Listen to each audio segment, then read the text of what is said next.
says you must not be given to drunkenness or given to wine, which means you shouldn't be addicted to wine or alcohol. It doesn't say drinking prevents you from godly leadership, but it definitely discourages it. If you're asking me and my opinion on the matter, I tell you don't do it. Don't drink. Don't drink in front of other people. Don't drink because you don't want to be a stumbling block to somebody else.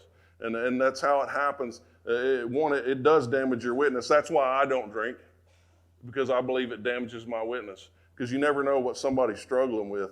And if you could take one drink, just take one drink, and somebody else sees it, somebody who's on the fence with that, somebody who may have alcoholism that runs in their family, and you take one drink, and then that person says, well, it must be okay, Brett did it, so I'm going to have a drink too, or 3, or 4, or 5, and the next thing you know it, they're on their way home, and they have a wreck, or they hit somebody, God forbid, or they get a DWI, or they go home and it causes an argument with their wife, or they go back and they drink the next day and the next day.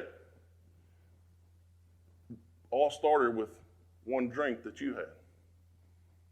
And that's why I don't do it. You'll be a stumbling block to somebody else. You never know how it's going to affect somebody who's watching you. And so,